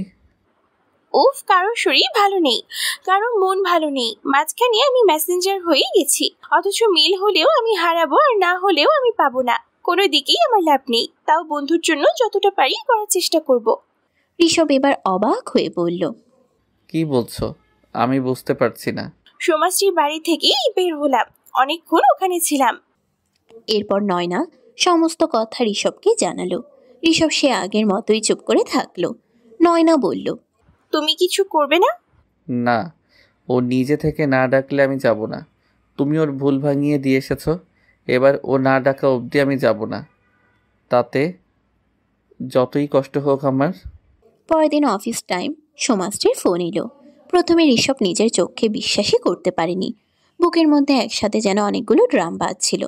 উত্তেজিত নিজেকে সামলে নিয়ে ফোনটা রিসিভ করে বলল, হ্যাঁ শ্রী বল। কোথায় আছিস? অফিসে, একটু পরে তোকে কল ব্যাক করি। এই শোর, তোর এত কিসের ব্যস্ততা? আগে তো অফিস টাইমে যতবার ফোন করেছি ঠিক কথা বলার সময় হয়েছে তোর। ওষুধটা খেতে গিয়ে রেখে দিল ঋষভ। কদিন তার জ্বরভোগ হয়েছে। ওষুধটা খেয়ে সোমাশ্রীকে ফোন করত, কিন্তু এখন ওষুধ খাওয়ার চেয়ে ওর সাথে কথা বলাটা বেশি দরকার। ঠোঁটের কোণে হাসির রেখা ফুটে উঠল। সেটা প্রায় 10-12 দিন পর। এতদিন যেন ওর কাছে সব হারিয়ে গিয়েছিল। কি রে, শুনছিস? বল, শুনছি। বিয়ের কেনাকাটা করতে যাব, তুই আমার সাথে যাবি? কেন, আমি তো ড্রাইভার নাকি? এটা জানতিস না আগে? তুই ড্রাইভার শুধু না, তুই আমার। কি? আমি তোর কি? কিছু না, সন্ধ্যার সময় যাব, আমাকে নিতে আসিস। ঠিক আছে, বাড়ি থেকে বেরিয়ে একটু হেঁটে আসিস, আমি ওখান থেকে তোকে নিয়ে যাব। পারবো না হাঁটতে, আমার বাড়ির সামনে এসে দাঁড়াবি, ওখান থেকে তোর সাথে যাব। কাকিমা বারণ করেছে তোর সাথে দেখা করতে।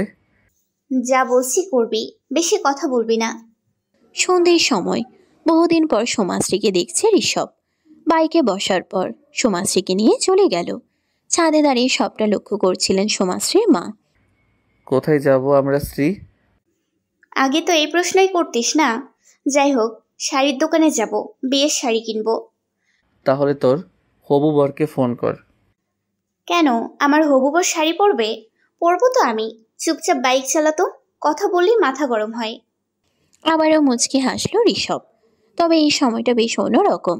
ভবিষ্যতে কী হবে তা জানা নেই। এই যে এখন সোমাশ্রীর কাছে আছে, এতে সব চিন্তা ভুলে যাওয়া যায়। পছন্দ মতো অনেক শাড়ি কেনা হলো, সাথে আরও কিছু কেনাকাটা হলো। সোমাশ্রী বলল, চল মোহনদার চায়ের দোকানে যাব। ঋষভ ওর কথা মতো নিয়ে গেল। 2 কাপ চা নিয়ে পাশাপাশি বসলো দুজনে। দুজনের মধ্যে নীরবতা।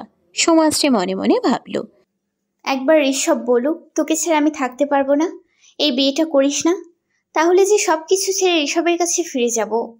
এই দেখে ঋষভ মনে মনে ভাবছে, একবার সোমাশ্রী বলুক আমি তোকে ছাড়া ভালো নেই, আমাকে তুই নিয়ে চল এখান থেকে। তাহলে ঋষভ কারোর কোনো কথা শুনবে না, সোমাশ্রীর হাত ধরে নিয়ে চলে যাবে। কিন্তু দুজনেই নীরব।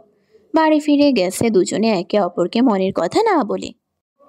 সোমাশ্রী অপেক্ষা করছে ঋষভের ফোনের, কিন্তু ঋষভ ফোন করলো না, তাই নিজেই ফোন করলো। ঋষভ ফোনটা ধরতেই সোমাশ্রী বলল, মরে গিয়েছিলি নাকি? ফোন করিসনি কেন? ফোন করব বলেছিলাম, কই আমার তো কিছু বলার ছিল না তোকে। সোমাশ্রী রাগ দেখিয়ে বলল, আমারই ভুল হয়েছে তোকে ফোন করাটা। ঋষভ নিজের হাসিকে কন্ট্রোল করে বলল, বেশি রাত জাগিস না, সামনেই বিয়ে, চোখের তলায় ডার্ক সার্কেল পড়ে যাবে। সোমাশ্রী এবার উত্তেজিত হয়ে বলল, তোকে এত ভাবতে কে বলেছে রে? রাখ তুই ফোন, অসভ্য ছেলে একটা। সোমাশ্রী নিজেই ফোনটা রেখে দিল রাগ করে। 5 মিনিট পর আবার ফোন করলো ঋষভকে। ফোনটা রিসিভ হতেই সোমাশ্রী বলল, বাহ, অনেক উন্নতি হয়েছে তোর। আমি যে ফোনটা রেখে দিলাম তুই ঘুরে কল ব্যাক করলি না তো? তুই তো রাখলি, আমি কি করব? তা বলে তুই ফোন করবি না? আচ্ছা বেশ, আমি করছি একটু পরে। মা অপেক্ষা করছে, ডিনারটা করে নেই। না, তুই ফোন রাখবি না, কথা বলতে হবে না, তুই আন্টির সাথে বসে খাবি, আমি ফোনটা ধরে থাকবো। আচ্ছা বেশ, বোর হলে তো আমাকে ঝাড়িস না। ঋষভ ইশারা করে ওর মাকে বলল, ফোনে সোমাশ্রী আছে। মা বুঝতে পেরে মুচকি হাসলেন। খাবার টেবিলে মা বললেন, শ্রীর তো বিয়ে হয়ে যাচ্ছে, এবার তুই কবে করবি? আমি আর একা একা কতদিন এই বাড়িতে থাকবো বলতো? কথাটা বলেই মা আবারও মুচকি হাসলেন ঋষভের দিকে তাকিয়ে। ঋষভ বেশ জোর গলাতেই বলল, তুই মেয়ে দেখো মা, আমি বিয়ে করে নেব। কথাটা শুনতে পেয়ে সোমাশ্রী আরো জ্বলে উঠল। মনে মনে বলল, তোর বিয়ে আমি করাচ্ছি। ফোনটা নিজেই ডিসকানেক্ট করে দিল। অনেক রাত অবধি সোমাশ্রী অপেক্ষা করলো ঋষভের ফোনের, কিন্তু ঋষভ ফোন করলো না। ওইদিকে ঋষভ ফোনের গ্যালারিতে সোমাশ্রীর ছবিগুলো দেখতে দেখতে ঘুমিয়ে পড়ল। অভিমানের রাত অনেক দীর্ঘ হয়। মনের কথা বলতে না পারার মতো কষ্ট আর কোনো কিছুতে নেই।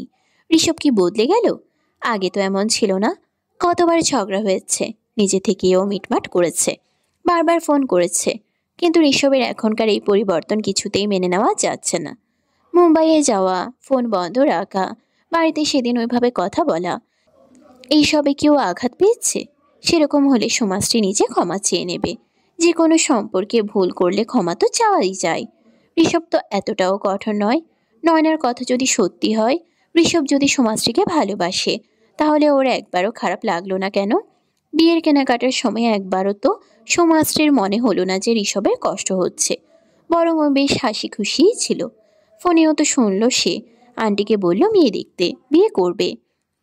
কথাগুলো ভাবতে ভাবতেই চোখ থেকে জল গড়িয়ে পড়ল। বালিশটা মুখে চাপা দিয়ে অঝরে কাঁদল সোমাশ্রী। সকাল হলো, ঘুম ভাঙল সোমাশ্রীর। বিছানায় চুপচাপ বসে আছে। রাতের কথাগুলো আবারও মনে পড়ছে। একবারও ঋষভ নিজে থেকে ফোন করলো না। আনমনে ফোনটা হাতে নিতে ঋষভের ফোন এলো। যেন গরমের দিনে শীতল বাতাস এসে শীতলতা দিল। বুকের মধ্যে ধুকপুক বেড়ে গেল ফোনটা রিসিভ করতেই। ঘুম ভেঙেছে নাকি ডিস্টার্ব করলাম? করলে বেশ করেছি, একটু কথা ছিল। না না, ঘুম ভেঙে গেছে অনেকক্ষণ। তাহলে এখনো কেন বিছানায় আছিস? তুই কি করে জানলি আমি এখনো বিছানায় আছি? ঘুম থেকে ওঠার পর তোর ভয়েসে একটা জাদু থাকে।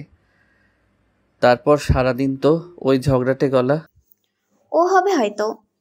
বাব্বা, ঝগড়া করলি না তো এটা শুনে? আর ইচ্ছে করে না ঝগড়া করতে। Happy friendship day. আজ ফ্রেন্ডশিপ ডে? তো বিয়ের ঘরে সব ভুলে গেছিস? আচ্ছা ঋষভ, আমরা ভালো বন্ধু তাই না? তো বেস্ট ফ্রেন্ড আমরা। সোমাশ্রী বলতে গিয়েও থেমে গেল। আমরা কি শুধুই বন্ধু? কি রেস্টি, চুপ কেন? কই না তো। আজ সানডে, একবার বেরোতে পারবি? কোথায় যাব? সেটা এখন বলা যাবে না। যাবি? যাব। সোমাশ্রী তো চাই সব সময় ঋষভের কাছে থাকতে। এই সুযোগটা তো হাতছাড়া করা যাবে না। বাইক ছুটে চলেছে বাইপাস ধরে। বারবার হাতটা ঋষভের কাঁধে রাখতে গিয়েও সরিয়ে নিয়েছে সোমাশ্রী। এটা দূরত্ব নাকি অভিমান তা সে জানে না। ইচ্ছে করছে ঋষভকে জড়িয়ে ধরে বলতে, তুই শুধু আমার, আর আমিও শুধু তোর। আমাদের মাঝে আর কিছু নেই। বাইক এসে থামলো এক জায়গায়। সোমাশ্রী নামলো। ঋষভ বাইকটা সাইডে রেখে সোমাশ্রীকে বলল, চল ভিতরে। সোমাশ্রী বুঝতে পারল না এখানে কেন তারা এসেছে। ঋষভ বলল, স্ট্যাচুর মতো দাঁড়িয়ে পড়লি কেন? আয় ভিতরে। সোমাশ্রী ভিতরে গেল। অনেক বৃদ্ধ বৃদ্ধা সবাই বসে আছেন। ওদের দেখে খুশি হলেন তারা। ঋষভ এখানে প্রায় আসে। সোমাশ্রী এই প্রথম এই বৃদ্ধাশ্রমে এসে মনে কত শান্তি খুঁজে পেল। কত মানুষের কত গল্প। সবার সাথে কথা বলতে বলতে সোমাশ্রীর বিষণ্ণতা কোথায় যেন হারিয়ে গেল। ঋষভ এসে এবার সোমাশ্রীর পাশে বসল। সোমাশ্রী চুপ করে আছে। ঋষভ বলল, শেষ বয়সে আমরাও এখানে আসব। তুই তখন বুড়ি হয়ে যাবি। তোর দাঁত সব পড়ে যাবে, চুলগুলো সাদা হয়ে যাবে, নড়বড়ে হয়ে যাবি। তুই বুড়ো হবি না? না না, আমি বুড়ো হলে তোকে জ্বালাবে কে? আবার দুজনে চুপচাপ। ঋষভ বলল, আমাদের শৈশব থেকে এতটা অবধি একসাথে কেটেছে, আমরা শুধু একসাথে বৃদ্ধ হতে পারবো না। অনেকগুলো বছর পরে যখন আমাদের দেখা হবে, আমরা আর আগের মতো থাকবো না। সোমাশ্রী চোখের জলকে আড়াল করল। মনে মনে ভাবল, তুই চাইলেই হবে। একবার বলে দেখ। এতদিনের সম্পর্কে একবার অধিকার নিয়ে এগিয়ে আয়। আমি তো তোরই। ওখান থেকে বেরিয়ে ওরা দুজন আবার এক জায়গায় গেল। এই জায়গাটা অবশ্য সোমাশ্রী চেনে। মমিতা ম্যাডামের বাড়ি। কতবার এসেছে ওরা এখানে। মমিতা ম্যাডাম ওদের দেখিয়ে বললেন, এসেছো? এত দেরি হলো কেন? আমি তো কখন থেকে অপেক্ষা করছি। সোমাশ্রী অবাক হয়ে বলল, আপনি জানতেন আমরা আসবো?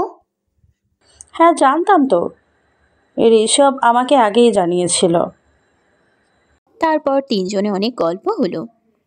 কথা বলতে বলতে মাঝে মধ্যেই তিনজনের স্মৃতির পাতায় হারিয়ে যাচ্ছিল।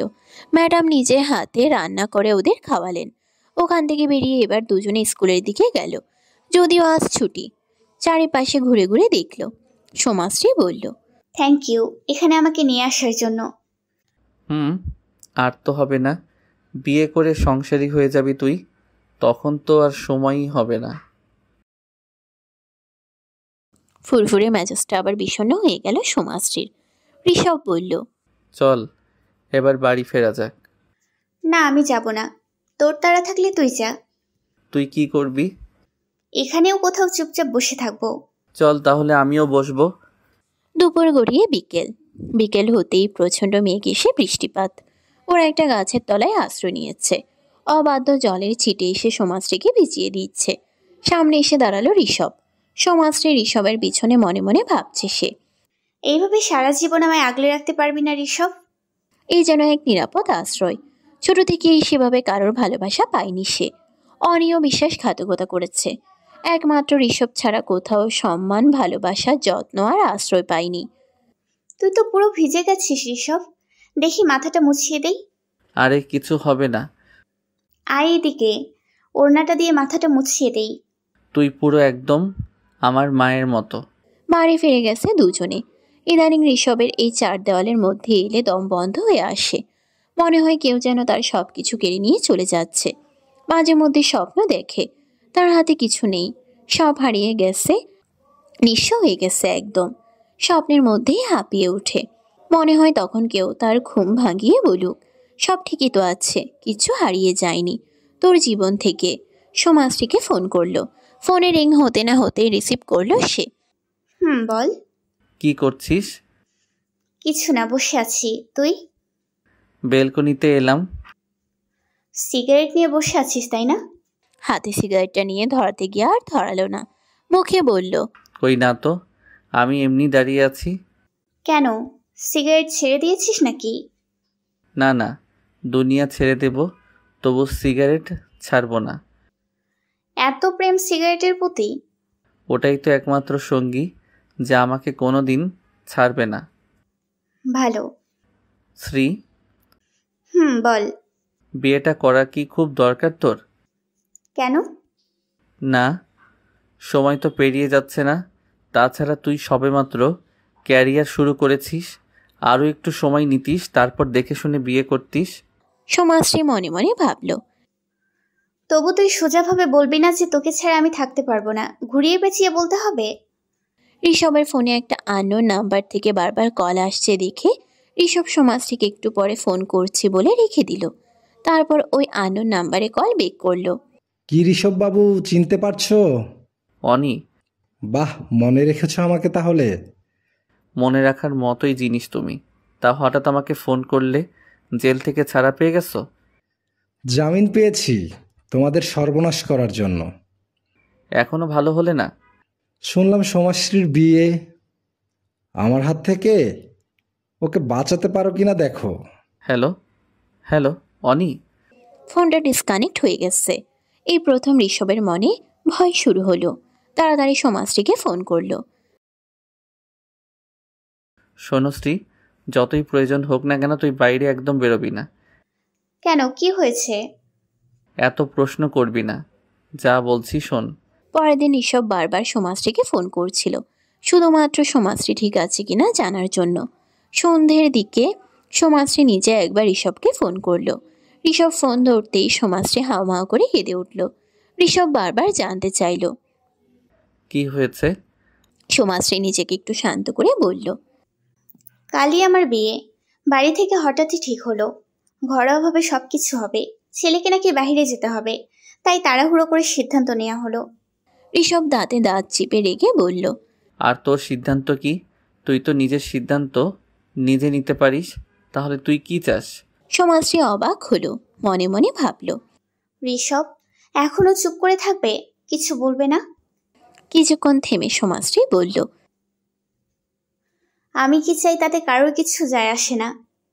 কংগ্রাচুলেশন, বিয়েটা করে নে। ফোনটা রেখে দিল ঋষভ। রাগে সামনে দেওয়ালে নিজের হাতে করে জোর আঘাত করল। চোখ দিয়ে জল গড়িয়ে পড়ছে তার। এই রাত নির্ঘুম কাটবে আজ তারের। বিছানায় এপাশ ওপাশ করছে সোমাশ্রী। ফোনটা হাতে নিয়ে আবারও ফোন করলো ঋষভকে। ফোন করে বলল, একবার এখন দেখা করতে পারবি আমার বাড়ির সামনে? ঋষভ রাগ নিয়ে বলল। কেন? কান্না ভেজা গলায় সোমাশ্রী বলল। আর কোনোদিন বলবো না, শেষবারের মতো।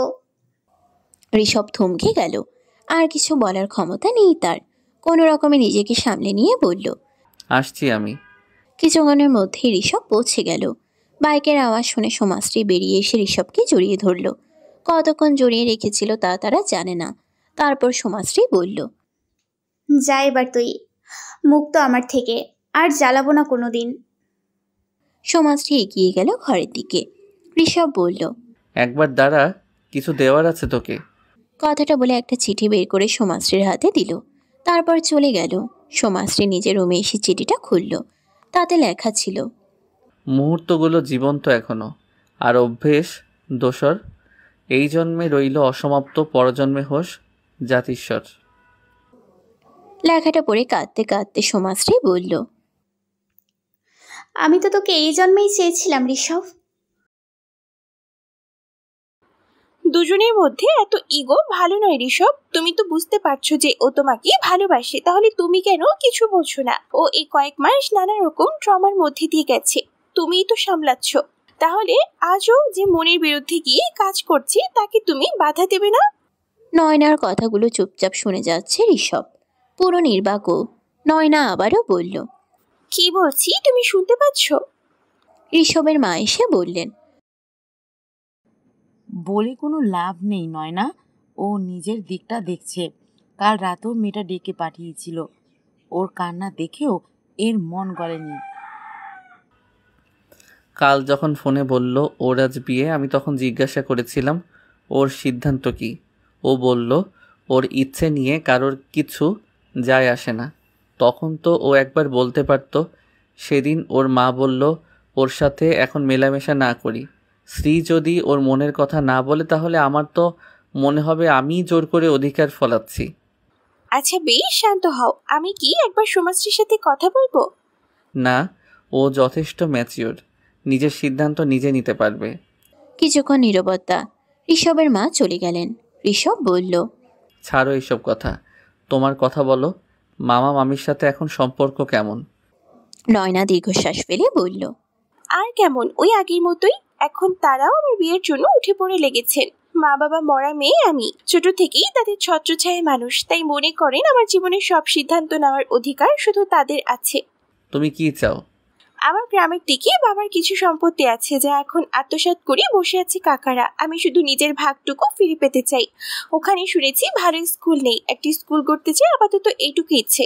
তবে সুজয়দের বাড়ি থেকে চাপ দিচ্ছি তাড়াতাড়ি বিয়ের জন্য। কে সুজয়?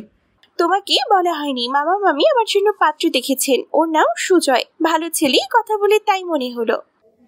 সুজয়ের ব্যাপারে আরো কিছু জিজ্ঞাসা করতে যাবে এমন সময় ঋষভের ফোন এলো। এই নাম্বারটা অনির। ঋষভ ফোনটা রিসিভ করতেই, আজ বান্ধবীর বিয়ে, নিশ্চয়ই অনেক ব্যস্ততা। কি দরকার সেটা বলো।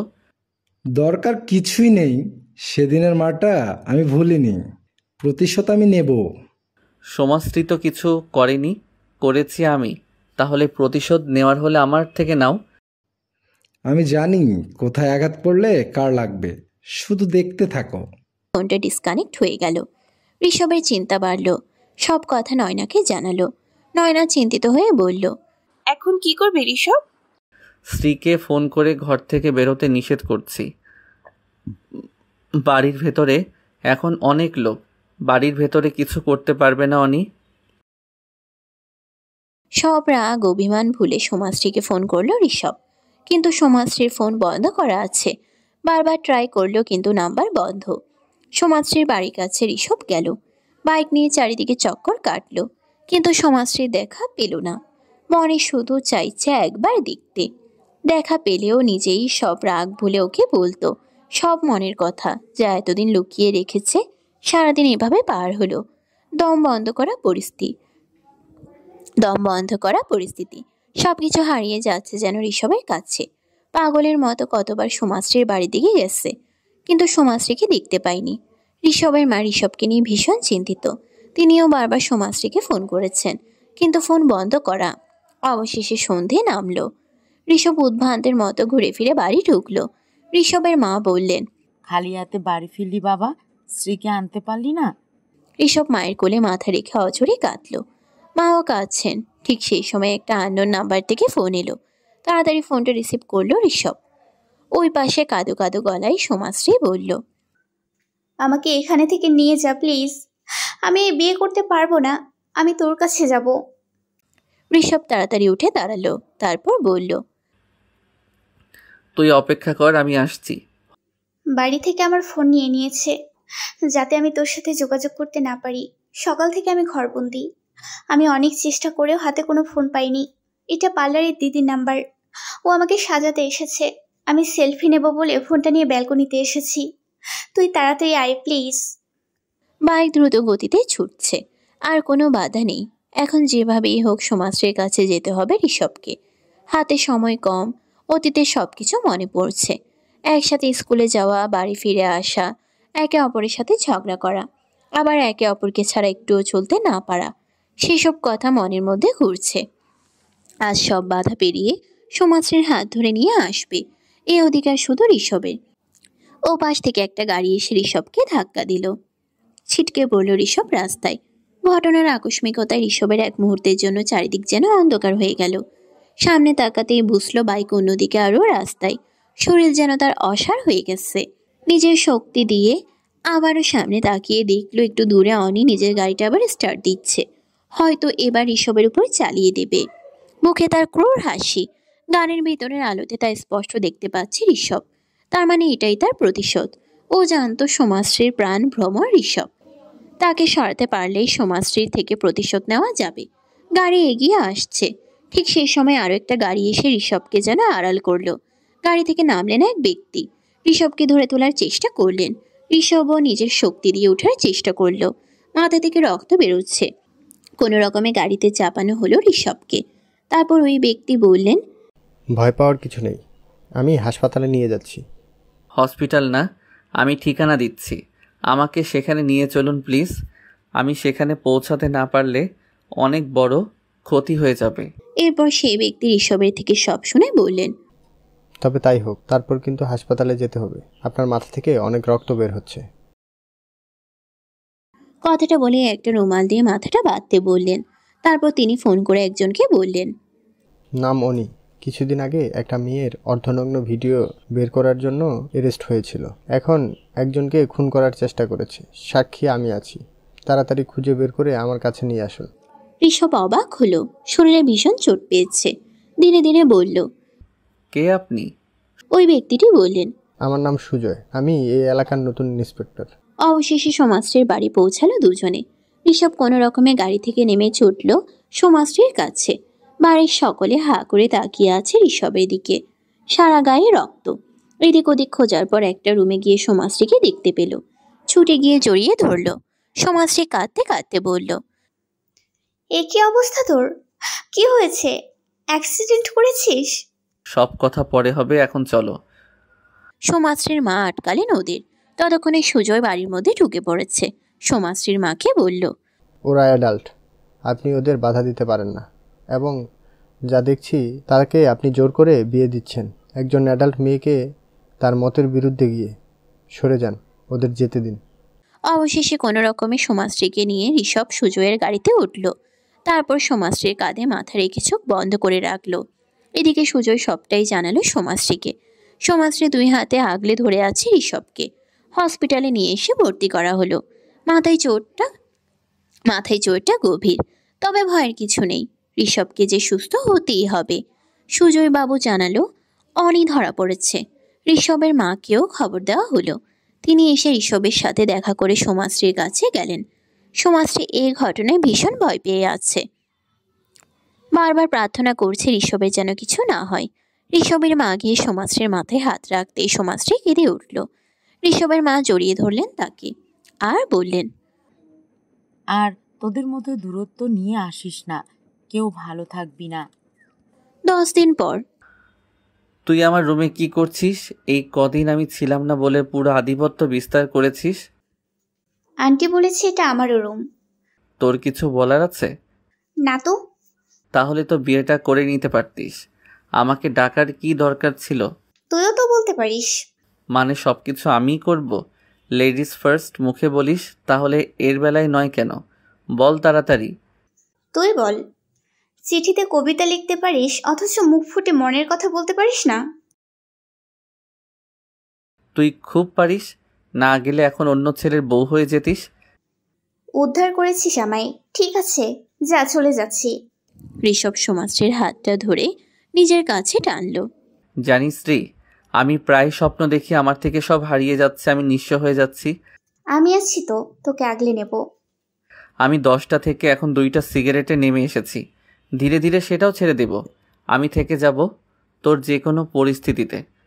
আমি বাইরে থেকে যতটা স্ট্রং, ভেতর থেকে ততটাই দুর্বল। আমি হারাতেও ভয় পাই। আমি হারাবো না, এইভাবে শক্ত করে দুজন দুজনকে ধরে রাখবো। ঝগড়া করব, রাগ অভিমান সব থাকবে, তার থেকেও বেশি তোকে ভালোবাসবো। পারবি এই ছন্নছাড়া ছেলেটার সাথে বাকি জীবনটা থাকতে? জীবনে এতগুলো বছর যার সাথে কাটালাম, তার সাথে বাকি জীবনটা কাটাতে পারবো না? খুব পারবো। আমরা আজীবন দোষর থাকবো। শুধু সম্পর্কের মুকুটে আরও একটা পালক যোগ হবে। ভালোবাসি তোকে ঋষভ, খুব খুব ভালোবাসি। আমাকে এইভাবে আগলে রাখিস। রাখবো তো, তুই যে আমার বাড়ি ফেরার কারণ। দরজার বাইরে সবটাই শুনছিল সুজয়। ঋষভের সাথে দেখা করতে এসেছিল, তবে ওদের এখন বিরক্ত করা ঠিক হবে না। কারো মিল হলে মনে শান্তি পাওয়া যায়। নয়নার কথা মনে পড়ল। বাড়ি থেকে নয়নার সাথে বিয়ে ঠিক হচ্ছে সুজয়ের। মেয়েটা যেন কত কিছু লুকিয়ে রেখেছে। একদিন নয়নার সাথে বসে সব কথা শুনবে সুজয়। ঋষভের মায়ের ডাকে সুজয় গেল তার কাছে। এবার যে বিয়ের তারিখ ঠিক করতে হবে, খুব তাড়াতাড়ি ঋষভ আর সোমাশ্রীর 4 হাত এক করতে হবে যে। সমাপ্ত।